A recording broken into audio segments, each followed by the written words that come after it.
Pascal, 1623 to 1662. 1. Himself. His father, Étienne Pascal, was president of the Court of Aids at Clermont-Ferrand in south-central France. His mother died 3 years after his birth, leaving also an elder sister, Gilberte, and a younger sister, Jacqueline. When Blaise was 8, the family moved to Paris. Étienne was a student of geometry and physics, sufficiently advanced to gain him the friendship of Gassendi, Mersenne, and Descartes. Blaise eavesdropped on some of their meetings and became, in the first period of his life, a devotee of science. At the age of 11, he composed a short treatise on the sounds of vibrating bodies.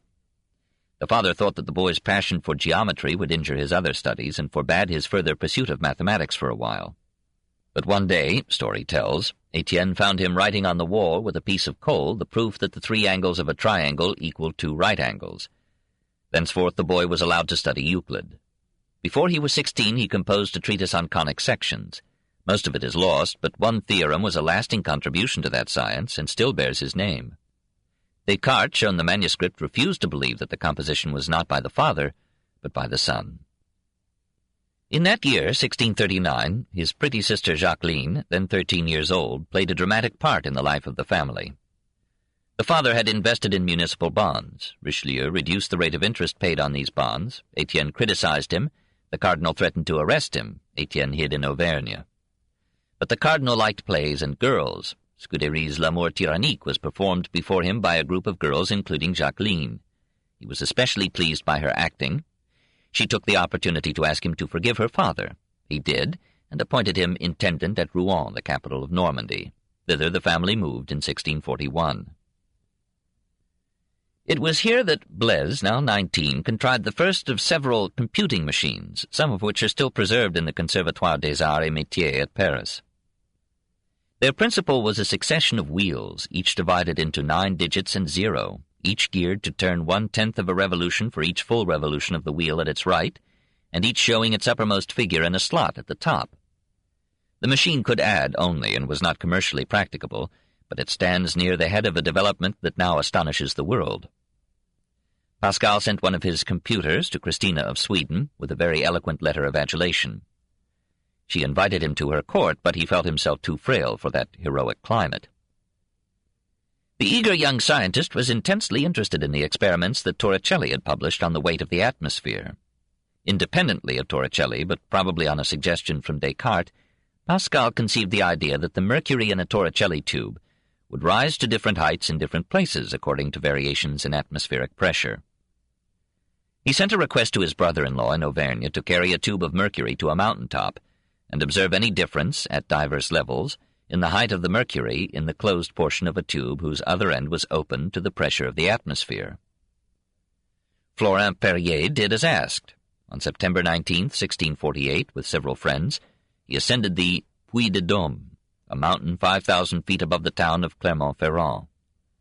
There the mercury rose to a level of 23 inches in the tube, whereas at the base of the mountain it rose to 26 inches. The experiment was hailed throughout Europe as finally establishing the principle and value of the barometer. Pascal's fame as a scientist brought him in 1648 a stimulating appeal from a gambler to formulate the mathematics of chance. He accepted the challenge and shared with Fermat in developing the calculus of probabilities, which now enters so profitably into insurance tables of sickness and mortality. At this stage of his growth there was no sign that he would ever transfer his devotion from science to religion or lose his faith in reason and experiment. He continued for 10 years to work at scientific problems, chiefly mathematical. As late as 1658 he offered, anonymously, a prize for the quadrature of a cycloid, the curve traced by a point on a circle rolling in a straight line on a plane.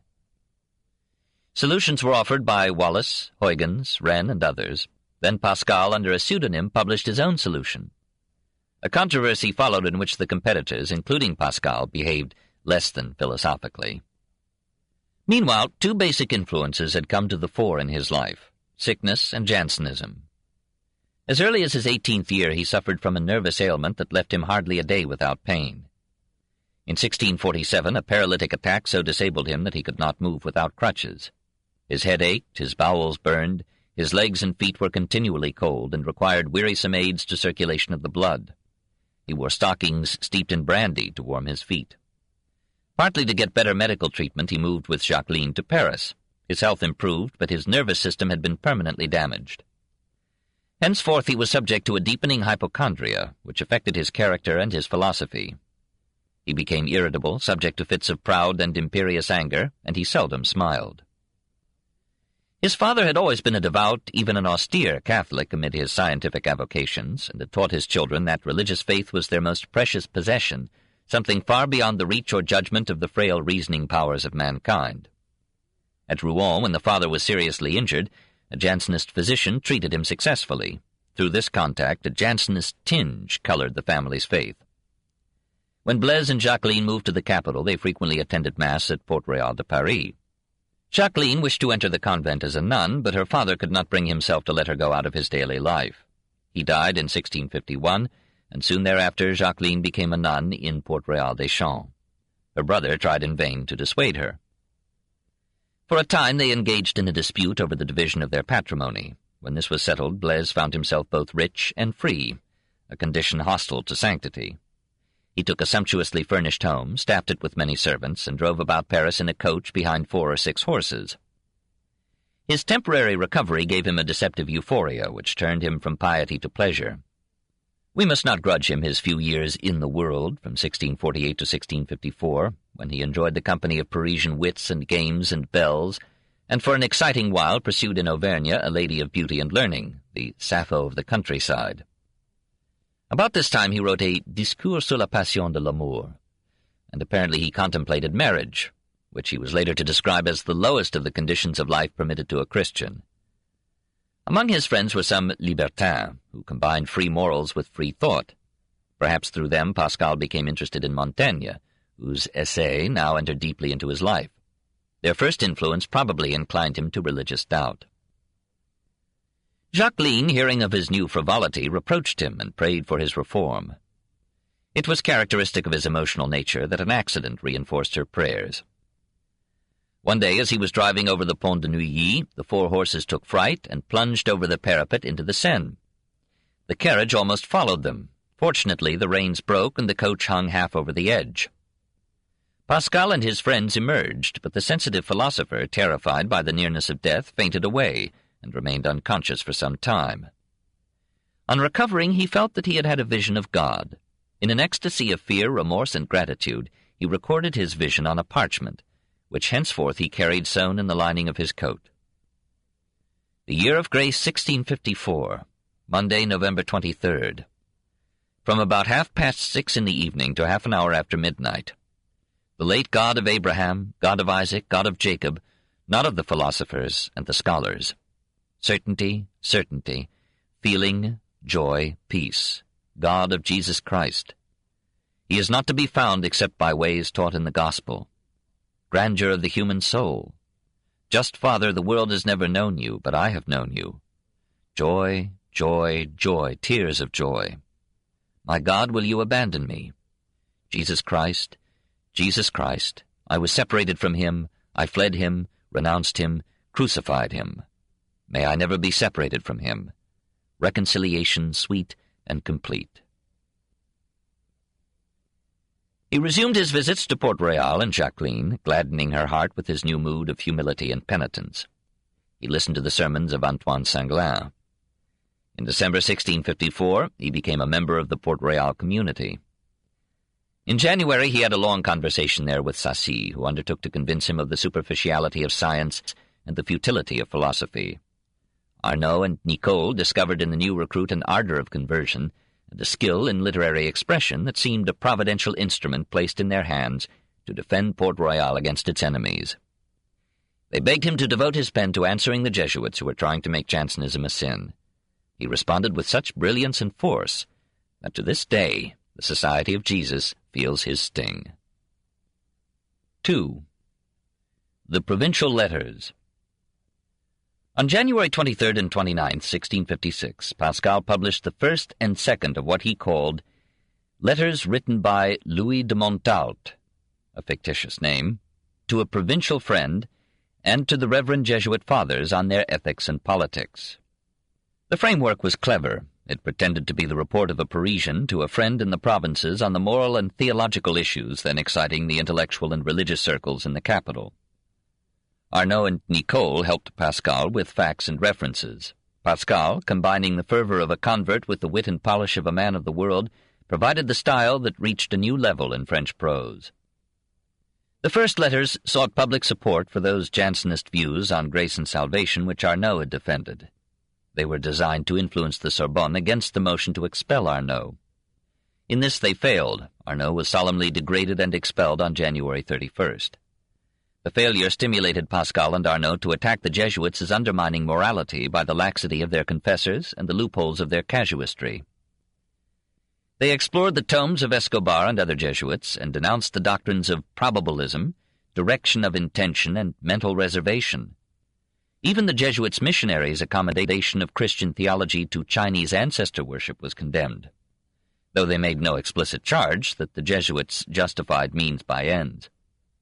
As the letters proceeded and Arnaud revealed more and more of Escobar's casuistry to Pascal, the convert's passion rose. After the 10th letter, he abandoned the fiction of a Parisian writing to a provincial. He spoke now in his own person, and addressed the Jesuits directly with indignant eloquence and sarcastic wit. Sometimes he gave 20 days to composing one letter, then rushed it off to the printer lest the public interest should cool. He gave a unique apology for the length of letter 16. I had no time to make it shorter. In the 18th and final letter, on March 24, 1657, he defied the Pope himself. Alexander VII had issued, on October 16, 1656, another denunciation of Jansenism. Pascal reminded his readers that the papal judgment might err, as he felt it had done in the case of Galileo. The Pope condemned the letters on September 6, 1657, but all educated France read them. Were they fair to the Jesuits? Were the excerpts from Jesuit writers correctly quoted? It is quite true, says a learned rationalist, that qualifying phrases have at times been improperly omitted, a few phrases have been wrongly translated, and the condensing of long passages into short sentences has in a few instances the effect of an injustice. But, he adds, these cases are relatively few and unimportant, and the essential accuracy of the extracts is now generally acknowledged. It must be admitted, however, that Pascal took out of their context the most alarming and questionable passages of some casuists, and led a part of the public to the exaggerated view that these theological jurists were conspiring to destroy the morality of Christendom. Voltaire praised the excellence of the letters as literature, but thought that the whole book rested on a false basis. The author skillfully ascribed to the whole of the society the extravagant ideas of a few Spanish and Flemish Jesuits, from whom many other Jesuits had differed. D'Alembert regretted that Pascal had not lampooned the Jansenists too, for the shocking doctrine of Jansen and Saint-Cyran afforded at least as much room for ridicule as the pliant doctrine of Molina, Tambourin, and Vasquez. The influence of the letters was immense. They did not immediately lessen the power of the Jesuits, certainly not with the king, but they so shamed the excesses of the casuists that Alexander VII himself, while continuing his opposition to Jansenism, condemned laxism and ordered a revision of casuistical texts between 1665 and 1666. It was the letters that gave the word casuistry its connotation of specious subtleties defending wrong actions or ideas. Meanwhile, a masterpiece of style had been added to French literature. It was as if Voltaire had lived a century before Voltaire, for here were the gay wit, the cutting irony, the skeptical humor, the passionate invective of Voltaire, and, in the later letters, that warm resentment of injustice which redeemed Voltaire from being an encyclopedia of persiflage. Voltaire himself called the letters the best-written book that has yet appeared in France, and the most penetrating and discriminating of all critics held that Pascal invented fine prose in France. Bossuet, being asked what book he would rather have written had he not written his own, answered, The Provincial Letters of Pascal.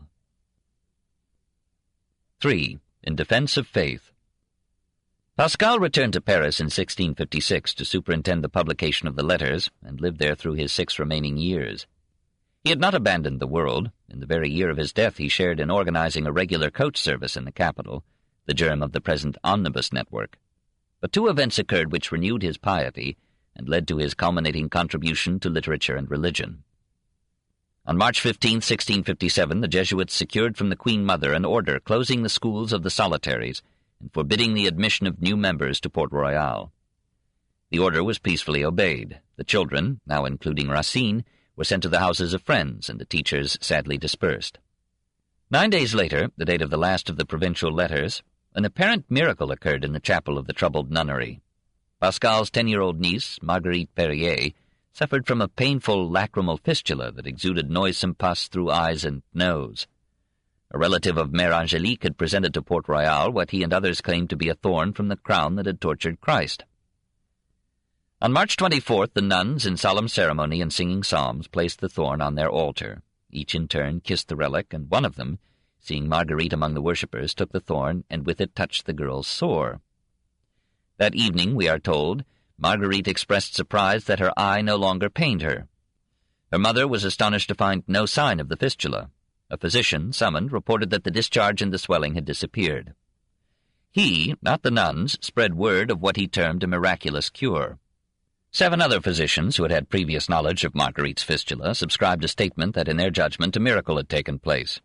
The diocesan officials investigated, came to the same conclusion, and authorized a Te Deum Mass in Port Royal. Crowds of believers came to see and kiss the thorn. All Catholic Paris acclaimed a miracle. The Queen Mother ordered all persecution of the nuns to stop. The solitaries returned to Les Granges. In 1728, Pope Benedict XIII referred to the case as proving that the age of miracles had not passed. Pascal made himself an armorial emblem of an eye surrounded by a crown of thorns, with the inscription, Scio qui credido, I know whom I have believed. He now set himself to write, as his last testament, an elaborate defense of religious belief. All that he found strength to do was to jot down isolated thoughts and group them into a tentative but telling order. Then in 1658 his old ailments returned, and with such crippling severity that he was never able to give these notes coherent sequence or structural form. After his death, his devoted friend, the Duc de Rouennais, and the scholars of Port Royal edited and published the material as Pensées de M. Pascal sur la religion et sur quelques autres sujets in 1670. They feared that as Pascal had left these fragmentary thoughts, they might lead to skepticism rather than to piety. They concealed the skeptical pieces, and modified some of the rest lest king or church should take offense. For at that time the persecution of Port Royal had ceased, and the editors deprecated a renewal of controversy. Not till the 19th century were the Pensées of Pascal published in their full and authentic text. If we may venture to impose an order upon them, we may place their starting point in the Copernican astronomy. We feel again, as we listen to Pascal, the tremendous blow that the Copernican Galilean astronomy was dealing to the traditional form of Christianity. Let man contemplate nature entire in her full and lofty majesty. Let him put far from his sight the lowly objects that surround him. Let him regard that blazing light, placed like an eternal lamp to illuminate the world. Let the earth appear to him but a point within the vast circuit which that star describes. And let him marvel that this immense circumference is itself but a speck from the viewpoint of the stars that move in the firmament. And if our vision is stopped there, let imagination pass beyond. All this visible world is but an imperceptible element in the great bosom of nature. No thought can go so far. It is an infinite sphere whose center is everywhere and whose circumference is nowhere. This is the most perceivable feature of the almightiness of God, so that our imagination loses itself in this thought. And, Pascal adds, in a famous line characteristic of his philosophical sensitivity, the eternal silence of these infinite spaces frightens me. But there is another infinity, the infinitely small, the endless theoretical divisibility of the uncuttable atom. No matter how tiny the minimum to which we reduce anything, we cannot but believe that it too has parts smaller than itself. Our reason wavers perplexed and appalled between the infinitely vast and the infinitely minute. He who sees himself thus will be frightened by himself, and perceiving himself sustained between these two abysses of infinity and nothing, will tremble, and will be more disposed to contemplate these marvels in silence than to explore them with presumption. For in the end, what is man in nature? A nothing in respect to the infinite, everything in respect to the nothing, a halfway between nothing and all. Infinitely far from comprehending the extremes, Both the end and the beginning or principle of things are invincibly hidden in an impenetrable secret. He is equally incapable of seeing the nothing whence he has been drawn, and the infinite in which he is engulfed. Science, therefore, is a silly presumption. It is based on reason, which is based on the senses, which deceive us in 100 ways. It is limited by the narrow bounds within which our senses operate, and by the corruptible brevity of the flesh. Left to itself, reason cannot withstand or offer a solid base to morality, the family, or the state, much less perceive the real nature and order of the world, not to speak of comprehending God. There is more wisdom in custom, even in imagination and myth, than in reason, and the wisest reason takes as her own principles those which the imagination of man has everywhere rashly introduced. There are two kinds of wisdom, that of the simple and ignorant multitude, who live by the wisdom of tradition and imagination, ritual and myth, and that of the sage who has pierced through science and philosophy to realize his ignorance. Therefore, there is nothing so conformable to reason as to disavow reason, and to make light of philosophy is to be a true philosopher. So Pascal thought it unwise to rest religion on reason, as even some Jansenists tried to do. Reason cannot prove God, nor immortality. In either case the evidence is too contradictory. Nor can the Bible serve as the final basis of faith, for it is full of passages ambiguous or obscure, and the prophecies which piety interprets as pointing to Christ may have had quite other significance. Moreover, God in the Bible speaks through figures, whose literal sense is misleading, and whose real meaning is perceived only by those blessed with divine grace. We understand nothing of the works of God unless we take it as a principle that he wishes to blind some and to enlighten others. Here Pascal seems to take literally the story of Yahweh hardening Pharaoh's heart. Everywhere, if we rely on reason, we find the unintelligible. Who can understand in man the union and interaction of an obviously material body and an obviously immaterial mind? There is nothing so inconceivable as that matter should be conscious of itself. Philosophers who have mastered their passions, what matter could do that? And the nature of man, so mingled of angel and brute, repeats the contradiction of mind and body and reminds us of the chimera, which, in Greek mythology, was a she-goat with a lion's head and a serpent's tail. What a chimera is man! What a novelty, a monster, a chaos, a contradiction, a prodigy, judge of all things, and imbecile norm of the earth, depository of truth and sewer of error and doubt, the glory and refuse of the universe. Who shall unravel this confusion? Morally, man is a mystery. All kinds of wickedness appear or lie hidden in him. Man is only a disguise, a liar and a hypocrite, both to himself and to others. All men naturally hate one another. There could not be 4 friends in the world. How hollow is the heart of man, and how full of excrement. And what bottomless, insatiable vanity. We would never travel on the sea if we had no hope of telling about it later. We lose our lives with joy provided people talk about it. Even philosophers wish for admirers. Yet it is part of man's greatness that out of his wickedness, his hatred, and his vanity, he evolved a code of law and morals to control his wickedness, and drew out of his lust an ideal of love.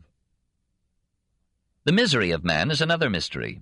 Why should the universe have labored so long to produce a species so fragile in its happiness, so subject to pain in every nerve, to grief in every love, to death in every life? And yet the grandeur of man is great in that he knows himself to be miserable. Man is but a reed, the most feeble thing in nature, but he is a thinking reed. The entire universe need not arm itself to crush him. A vapor, a drop of water suffice to kill him.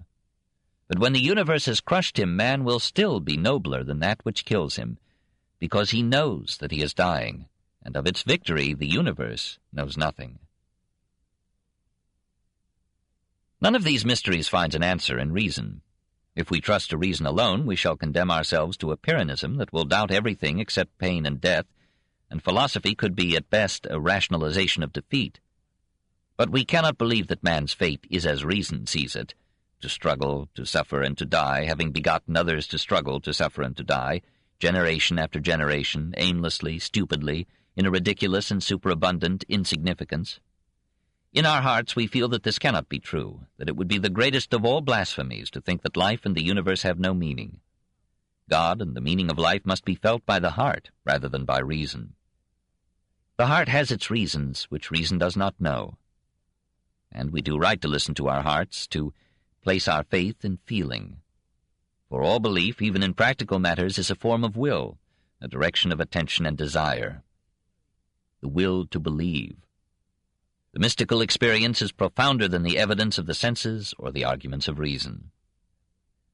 What answer, then, does feeling give to the mysteries of life and thought?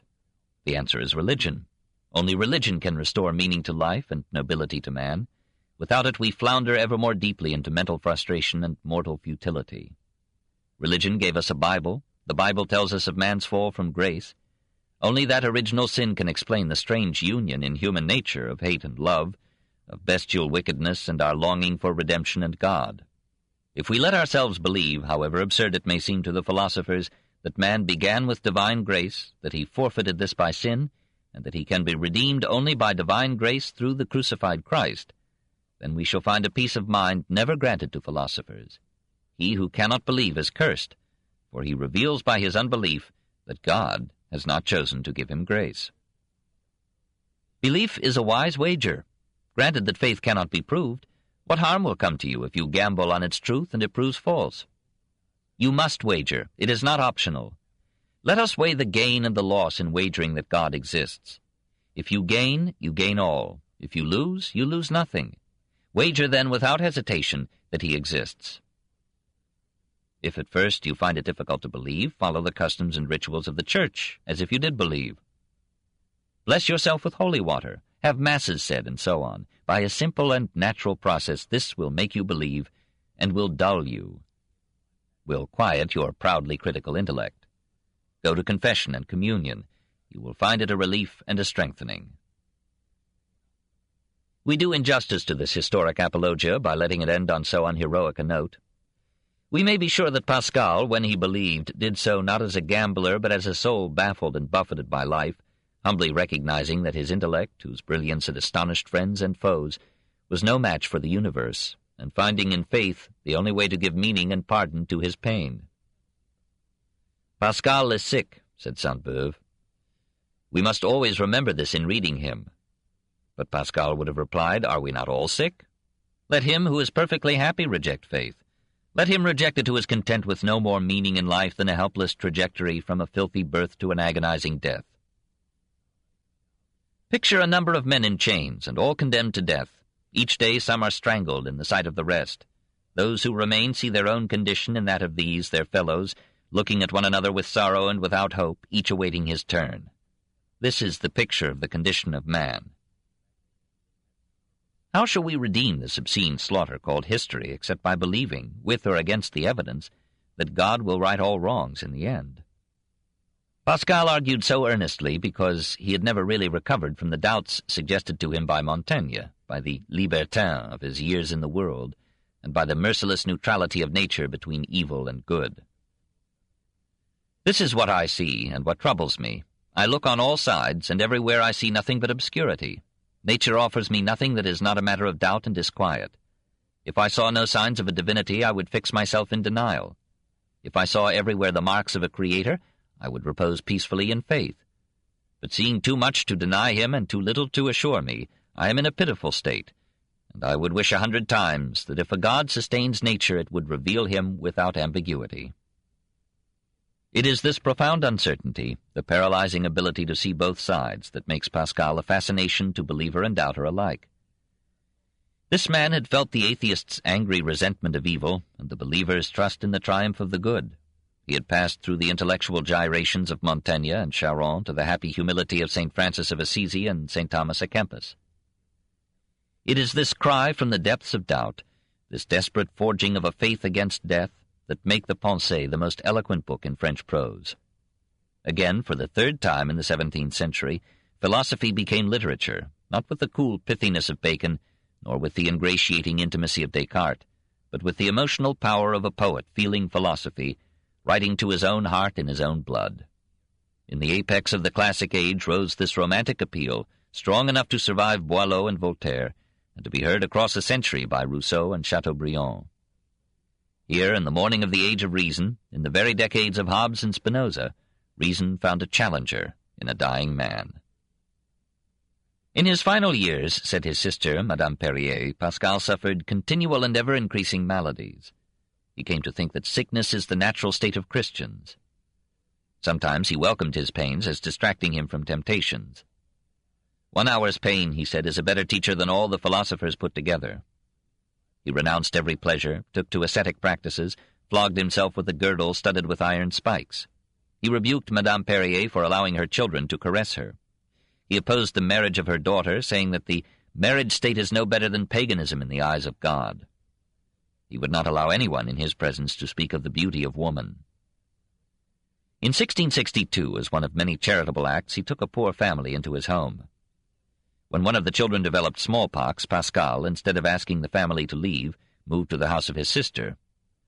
Soon afterward he took to his bed, racked with colic pains. He drew up his will, leaving nearly half his fortune to the poor. He confessed to a priest and received viaticum. He died after a violent convulsion, August 19, 1662, in the 40th year of his age. Upon opening his body, it was found that his stomach and liver were diseased and his intestines gangrened.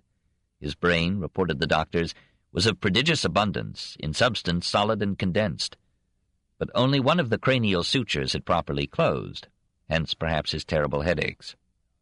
On the cortex were 2 depressions, as large as if made by fingers laid in wax. He was buried in the church of his parish, Saint-Étienne-du-Mont.